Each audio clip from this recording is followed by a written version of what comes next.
पूर्व माध्यमिक परीक्षा कक्षा 8वीं मॉडल प्रश्न पत्र विषय संस्कृत 3 अप्रैल 2025 के पेपर के लिए बहुत ही इंपॉर्टेंट है। गुड इवनिंग बच्चों, कैसे हैं आप सभी, कैसे जा रहा है आप सबका पेपर? अब लगभग खत्म ही हो गया है, अब संस्कृत का पेपर बचा है जिसके लिए हम मॉडल पेपर हल करते हैं। तो एक एक नंबर के प्रश्न को पहले देखते हैं जिसमें संधि विच्छेद आया है। हिमालय, उसको कैसे लिखेंगे? हिम धन आलिया। जगन्नाथ को कैसे लिखेंगे? जगत धन नाथ। समास विग्रह को कैसे लिखेंगे? विद्यार्थी, विद्यार्थी के अंतर्गत आएगा विद्यार्थी। सप्तर्षि का आएगा सप्त च ये ऋषिया।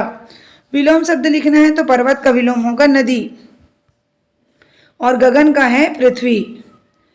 हिंदी में अर्थ लिखिए, क्या बोले, अद्यापि को आज भी, और गगने मतलब होता है, गगन मतलब तो आकाश होता है।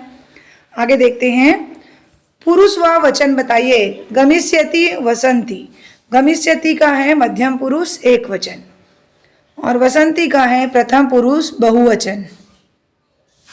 आगे देखते हैं, निम्नलिखित शब्दों के विभक्ति एवं वचन बताइए। वनेशु का जो है सप्तमी विभक्ति है, वो बहुवचन है। रामे भी जो है एक वचन है और सप्तमी विभक्ति है। आगे देखते हैं, निर्देशानुसार तीनों वचनों में धातु रूप लिखिए। पठ के अंतर्गत धातु लटलकार, पठ धातु में लटलकार अन्य पुरुष लिखना है तो वो है पठति पठता पठंती। वैसी लिख का है विधिलिंग लकार अन्य पुरुष में लिखना है लिखेत लिखेताम लिखेयु। तीनों वचनों में शब्द रूप लिखिए। भगवान का तृतीय विभक्ति में लिखना है तो वो आएगा भगवता भगवताभ्याम भगवदी। विद्वान का पंचमी विभक्ति लिखना है विदुषी विद्याभ्याम विद्याभ्या। 9 नंबर में चलते हैं, निम्नलिखित प्रश्नों के उत्तर संस्कृत में लिखिए। नरकया पीड़ितो न भवेत, तो नर छुछुधा पीड़ितो न भवेत। फिर है जनाना भोजली गीतम कस्मिन मासे गायंती, तो भोजली गीत जो है श्रावण भाद्रपद्या गायंती। महारागी वाष्टा कस्य माता आसीत, तो ये जो है महारागी वाष्टा श्री पुरेनरस्य श्रीगुप्तस्य माता आसीत। सत्पुरुषः सुख दुखे किम मन्यते, सत्पुरुषः सुख दुखेम सम मन्यते। रिक्त स्थानों की पूर्ति कीजिए। कोलाहलेन अलम, इसका आएगा अहम तव छाया चित्रम दृष्टम इच्छामि। अपने पाठ्य पुस्तक से कंठस्थ श्लोक लिखिए जो इस प्रकार के प्रश्न इस प्रश्न पत्र में ना आया हो। तो आपने श्लोक कंठस्थ करके रखा होगा, सरल सरल 5-6 कंठस्थ करके रख लीजिए ताकि इस पाठ में जो ना आया हो उसको आप लिख सके। जैसे यहाँ पर 2 एग्जाम्पल दिया हुआ है, आप कोई भी श्लोक जो सरल है आप याद कर लीजिए अच्छे से लिख करके, क्योंकि संस्कृत है तो आपका हलंत वगैरह उसमें मात्रा वगैरह की जो मिस्टेक है उससे भी नंबर कटते हैं, तो एक बार लिख के प्रैक्टिस कर लीजिए। संस्कृत में अनुवाद कीजिए कोई 3। गंगा हिमालय से निकलती है, गंगा हिमालयात उद्भवती। रावण राम के द्वारा मारा गया, रावणा रामेण हतः। वृक्ष से फल उत्पन्न होता है, वृक्षात फलम प्रादुर्भवती। वृक्ष से फल गिरते हैं, वृक्षात फलानि पतंती। मुझे दूध अच्छा लगता है, मध्यम दुग्धम रोचते।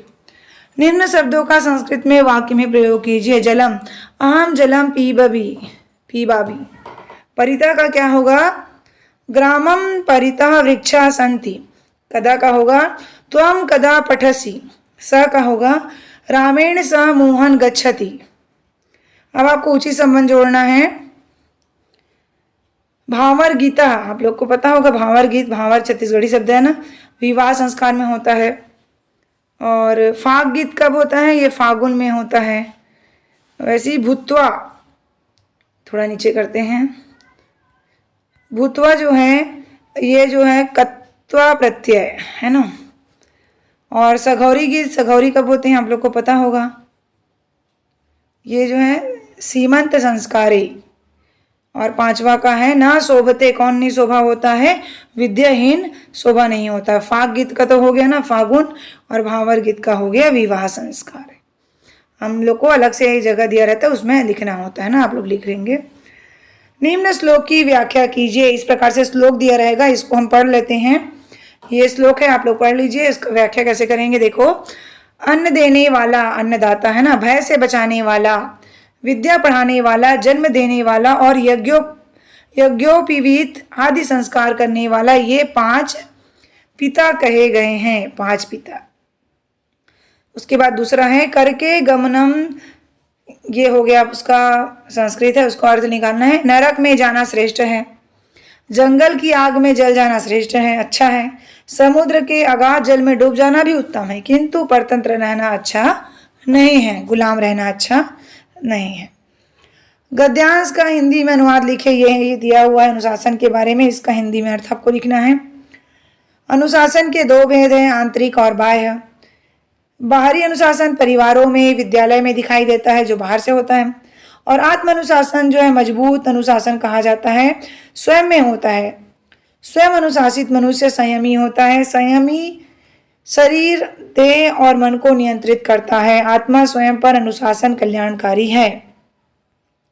दूसरा देख लो, सिरपुर का दिया हुआ है, इसका अनुवाद करना है आपको। सिरपुर का विशाल संग्रहालय भी दर्शनीय है, आप लोग गए होंगे। उसमें शैव, वैष्णव, बौद्ध, जैन संप्रदाय की अनेक मूर्तियां हैं। हर्षवर्धन के समय में चीनी यात्री वेनशांग भारत आया था। उन्होंने श्रीपुर की सुंदरता व समृद्धि का वर्णन किया। यह छत्तीसगढ़ का प्रमुख पर्यटन स्थल है। उसके बाद में आप लोग आवेदन याद ही कर लीजिए। मित्र, जैसे यहाँ पर दिया हुआ है, मित्र को सफलता पर बधाई देते हुए एक पत्र लिखिए। इसके पहले वीडियो जो बनाए थे मॉडल पेपर का, उसमें प्रकाशक से, संपादक से जो है पुस्तक मंगवाने के लिए आवेदन पत्र था। तो ये एक प्रकार से देख लीजिए, एक ये उसका वो है प्रारूप है, और आप लोग अपने हिसाब से लिख सकते हैं। और आप लोग निबंध भी याद कर लीजिए। विद्या, धेनु, गृहम, विद्या का यहाँ पर लिखा हुआ है, देख लो। उद्यान का भी है। थैंक यू सो मच बच्चों, बेस्ट ऑफ लक। और आप लोग अपना नाम जरूर कमेंट में लिखें, ताकि आखिरी पेपर है, मुझे पता चल सके कौन कौन बच्चे मेरे वीडियो को देखे हैं। और मुझे बहुत अच्छा लगेगा, आप लोग अच्छे नंबर से पास हुए और उज्जवल भविष्य की बहुत बहुत शुभकामनाएं।